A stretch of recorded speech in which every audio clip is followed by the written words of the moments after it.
Saya nggak tahu teman-teman kalau mentalnya lagi capek, lagi bersedih itu cara memulihkannya gimana gitu kan. Kalau saya dengan pergi ke tempat yang tenang, yang banyak pohon hijaunya, dan di situ saya bisa merenung, saya bisa melepaskan energi buruk saya. Minggu-minggu ini lumayan berat buat saya karena ada beberapa jenazah yang saya temuin itu membuat saya sedih banget. Ada wanita umur 32 tahun, dia terkena kanker serviks. Saya udah merawat jenazah yang terbilang usianya masih muda ya. Berapa tahun yang lalu saya merawat jenazah itu umur 30-an terkena kanker payudara.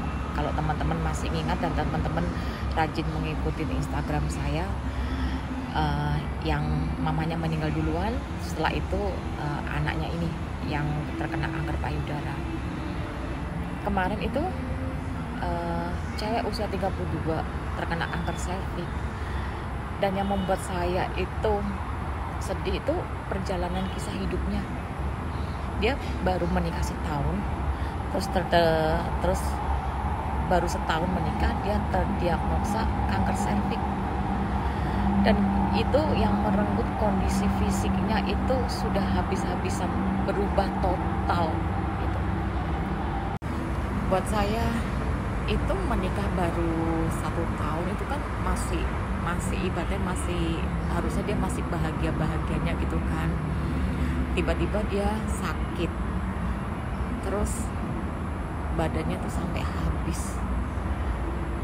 Dia tuh cantik banget, tapi ya gitu, banyak jenazah yang saya temuin di kondisi akhirnya itu kecantikannya tuh jadi hilang karena terenggut sama penyakit yang dia derita. Ini jenazah ini aja membuat saya itu sedihnya belum hilang. Terus 1 atau 2 hari berikutnya itu di kamar jenazah ada balita, lebih tepatnya balita usia 3 tahun. Dia terkena sakit kanker kulit yang terbilang cukup langka dan ganas. Kondisi balita ini tuh tubuhnya di wajahnya tuh udah pada, teman-teman tahu nggak sih, kayak luka. Terus dia udah mengering, hitam semua. Terus sekujur badannya itu penuh dengan luka. Di kakinya tuh ada luka yang terbuka seperti luka melepuh, tapi sepanjang telapak atas kaki itu, punggung kakinya itu melepuh semua. Setelah itu di bagian kepalanya juga begitu, karena lukanya itu sampai keluar darah. Habis itu yang membuat saya sedih itu karena si Dede ini harus disemayamkan gitu kan, keluarganya mengendaki seperti itu, harus diformalin. Teman-teman tahu nggak sih, balita 3 tahun harus diformalin. Saya udah nggak bisa menangis, tapi badan saya tuh dingin semua. Terus lemes iya.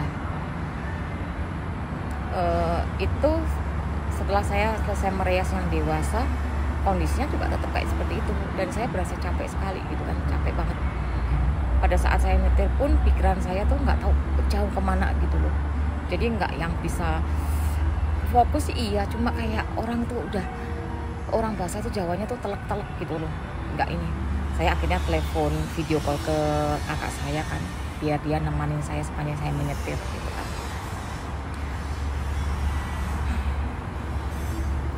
Nah, beberapa jenazah yang membuat energi saya nggak bagus itu saya harus segera lepaskan gitu, karena ini udah beberapa hari seperti ini gitu loh. Makanya saya memutuskan hari ini untuk pergi ke sini. Saya tuh kalau mental saya udah lelah seperti ini, berhari-hari nggak hilang-hilang, saya tuh langsung menyempatkan waktu untuk pergi ke tempat yang saya suka, yaitu yang sepi, yang banyak pohonnya. Di sini saya cuma duduk gitu kan, duduk makan, Tapi dengan melihat alam pohon yang besar-besar seperti ini tuh sudah membuat saya tuh tenang gitu loh. Dan saya mau melepaskan energi buruk saya tuh di sini. Sehingga nanti saya pulang, saya udah punya tenaga yang baru, semangat yang baru, spirit yang baru, biar untuk pelayanan selanjutnya itu saya udah nggak terbeban, kesedihan saya udah nggak ada seperti itu. Nah itulah suka dukanya jadi prias jenazah gitu kan. Mungkin ada yang cuek, tapi saya memang prias jenazah yang sensitif banget.